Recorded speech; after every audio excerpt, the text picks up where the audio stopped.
Hey everybody, it's Scotty from Scotty's Record Shop with my album of the week, and for for free, no charge extra, you also get the cat of the week. My cat, Butch, who is working really hard like he usually does. Working, doing nothing. The life of a cat. Hey, the album of the week was issued 40 years ago this month. Uh, it didn't do well at all when it initially was released, but these guys are doing well commercially well anyway. There'd be plenty of us that would argue musically they're not very well, but commercially they're still doing pretty good. I'm talking about the band AEROSMITH.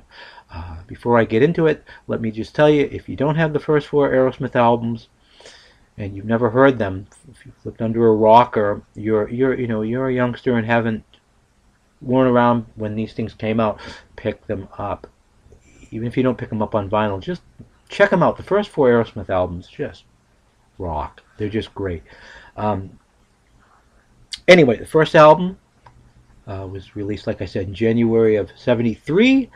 It commercially didn't do very well initially. The single "Dream On," which is now a classic, barely made it into the Billboard Hot 100. Um, and it was an edited version. I've got the 45 upstairs. It's weird. It's not even a long song. It's under 4 minutes, but they chopped like 40 seconds or something off of off of it. It just didn't work. The album though is fantastic. There's a couple different covers to the album as well. Let's get to that. Let me put my mouse down. The first cover, both of them are very similar, but was this cover? And an interesting note on the very first pressings on the back, the last track, "Walkin' the Dog," was missed, was screwed up. It says "Walkin' the Dig." If you've got a copy of the "Walking the Dig" album, it's not worth hundreds of dollars or anything like that, but it's definitely one of the more valuable pieces in the Aerosmith collection. The album itself, there's no difference. It doesn't even say "Walkin' the Dig" on the actual vinyl, I don't believe. No, it didn't, as a matter of fact. Just on the back of it was a misprint. So this is the first cover for the first, I think, 3 years, up until '76, when Dream On was issued again as a 45 and actually did well. They said, oh, well, let's do this. Let's put the album out again, reissue it, and we'll write "featuring Dream On," just so we know that you know what you're getting.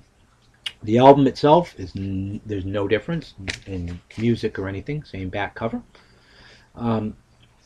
This cover remained throughout the rest of the life of the vinyl of this. When it was reissued on CD, or not reissued, but when it was issued on CD initially, this was the cover that we got.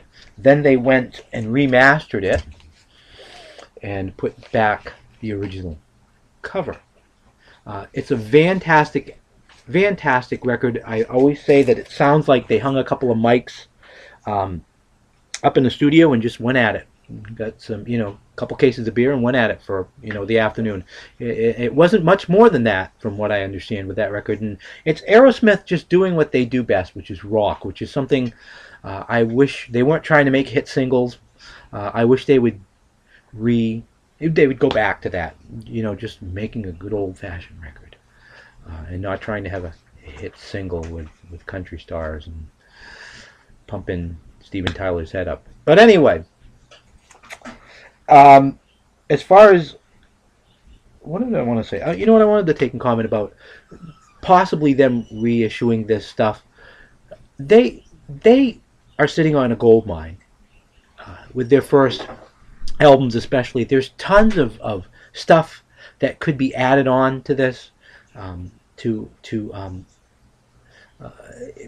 Not necessarily bonus tracks, but bonus discs. Like there's for this album, you could talk about the Live at Paul's Mall. Any of you who are into harder to find Aerosmith stuff, not officially released Aerosmith stuff, you'd know about the Paul's Mall recording. You'd know about Rattlesnake Shake.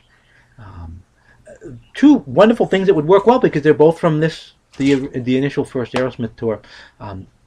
And why not? Hey, Steven, you could make some money off of this stuff, and we could get legal versions those wonderful shows. They could do that with a lot of the Aerosmith stuff.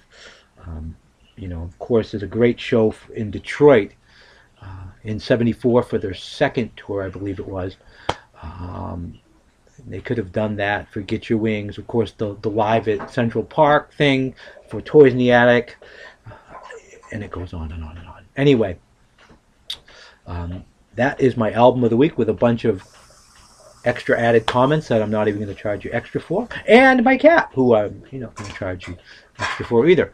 Hey, anyway, enough of my rambling, because I am rambling at this point in time. Until next time, everybody, peace and love.